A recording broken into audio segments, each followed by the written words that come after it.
हो जाती है +-r/2 स्फेरिकल मिरर के लिए। स्फेरिकल मिरर के लिए नेगेटिव हो जाएगा फॉर कॉनकेव, पॉजिटिव हो जाएगा फॉर कॉन्वेक्स। फॉर्मूला वगैरह भी हमने याद किया था। अभी हम लोग डायरेक्ट आ जाते हैं कॉनकेव मिरर पे। कॉनकेव मिरर के लिए हम लोग आ जाएंगे। यहाँ पर हमने पहले बनाना है कि ये कॉनकेव मिरर बन गया। अगर मेरा ऑब्जेक्ट किसी इनफाइनाइट डिस्टेंस पे है, मेरा ऑब्जेक्ट कोई इनफाइनाइट डिस्टेंस पे है, तो उसकी इमेज हमेशा किधर बनेगी? ये मेरा फोकस है और ये है कॉनकेव सेंटर ऑफ कर्वेचर है मेरा। तो मेरी इमेज इस वक्त फ़ौरन ही मेरी इमेज किधर बन जाएगी? मेरी फोकस पे इमेज बनेगी और बहुत छोटी सी और इन्वर्टेड बनेगी।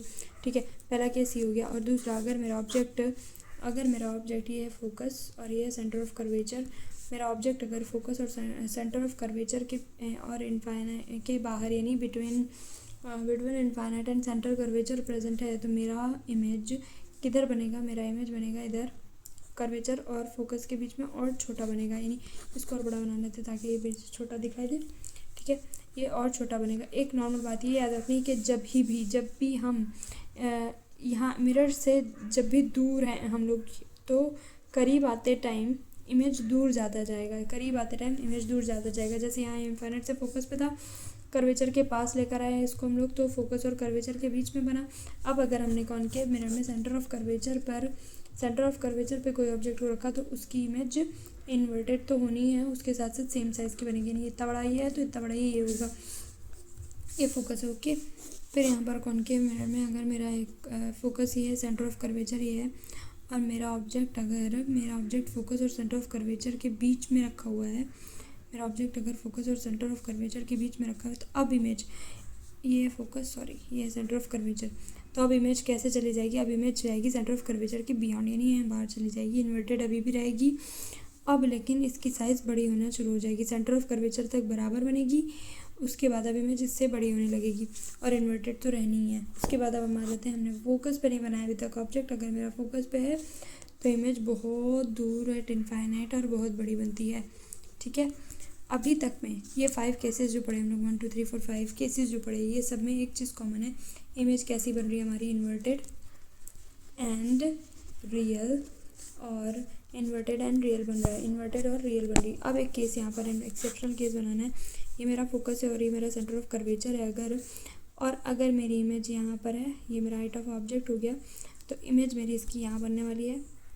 इमेज मेरी इसकी यहाँ बनेगी और बड़ी बनेगी, यानी मैग्नीफाइड बनेगी। यानी ये अभी तक ऑब्जेक्ट क्या था? रियल था, तो इमेज भी कैसी बन रही थी? रियल बन रही थी। लेकिन यहाँ पर ऑब्जेक्ट मेरा रियल, इमेज कैसी बनेगी? वर्चुअल बनेगी। और जितना कॉनकेव मिरर के हम लोग करीब जाएंगे, उतना यहाँ पर ऐसे छोटा होता जाएगा। यानी इस तरह से डिस्टेंस फ़र्क दिखाएगा अपना। अब हम लोग आ जाते हैं फटाफट कॉन्वेक्स मिरर पे। कॉन्वेक्स मिरर इतना टफ नहीं है। कॉन्वेक्स मिरर में इस तरह से हमने बना दिया, ये मेरा हो गया कॉन्वेक्स मिरर। कोई भी रे कहीं भी हो इस एरिया में, यानी कोई भी एनी रियल ऑब्जेक्ट की इमेज कैसी बनने वाली है? फोकस एंड पोल के बीच में ही बनेगी। कोई भी रियल इमेज ले लो, फोकस एंड पोल के बीच में ही बनने वाली है। और एक बात ये याद रखनी, इस तरह से ऐसे बनाना ना कि जो भी बहुत दूर से जो आ रहा है वो फोकस पे बनेगा, वो छोटा ही बनेगा। ठीक है, तो जैसे जैसे करीब आएंगे वो बड़ा बनता जाएगा। इस तरह से फासला दिखाएगा। जो ऑब्जेक्ट बहुत दूर है, यानी इनफाइनाइट पे है, तो फोकस पे इमेज बनेगी और छोटी बनेगी। यानी जितना भी ऑब्जेक्ट मेरा रियल है, उसकी इमेज कैसी बन रही है? वर्चुअल बन रही है। एक पॉइंट इसमें एकदम नॉर्मल याद रखनी, इमेज कैसी बनेगी? वर्चुअल बन रही है। इमेज इरेक्ट बन रही है। इमेज वर्चुअल और इरेक्ट और फोकस और पोल के बीच बन रही है। ये ऑलवेज वाला केस है। अब हम लोग इसमें ना एक बहुत इंपॉर्टेंट चीज़ देख लेते हैं। जैसे ये मेरा कॉन्वेक्स मिरर है, इसको हमने इस तरह से बना दिया। मेरा ये सेंटर ऑफ कर्वेचर है, और तो इसकी इमेज कैसे बनेगी? ये सी बी याद रख लेते हैं। यहाँ पे इसको कर देते हैं हम लोग डी, इसको कर देते हैं ए।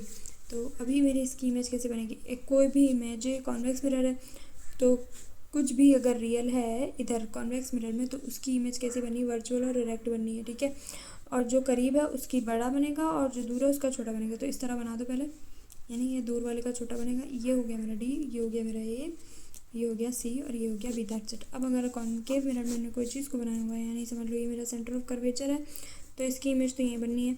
ये सेंटर ऑफ कर्वेचर के बियॉन्ड है, तो फोकस और इसके बीच में बनती है। और जो दूर है वो करीब आते आते दूर वाला ऑब्जेक्ट की इमेज कैसी बनेगी? छोटी बनेगी। राइट, दूर वाले की इमेज कैसी बनेगी? छोटी बनेगी। तो इस तरह से बनेगा हमारी इमेज, इस तरह से बन जाएगी। That's it. अब लोग आ जाते हैं कॉनकेव और कॉन्वेक्स मिरर के ग्राफ पे। तो कॉनकेव मिरर के लिए एक बात यार कल याद रखी हुई हमने, यानी ये है प्लस यू, ये है प्लस यू, ये है माइनस यू है, प्लस वी है, ये है प्लस माइनस वी।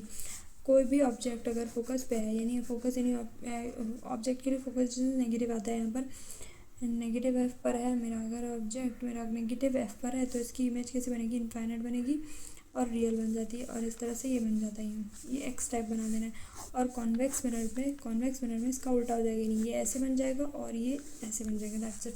और कोई चीज़ याद ही रखने जैसी नहीं है। अब हम लोग एक लास्ट चीज़ पे आ जाते हैं, दैट इज़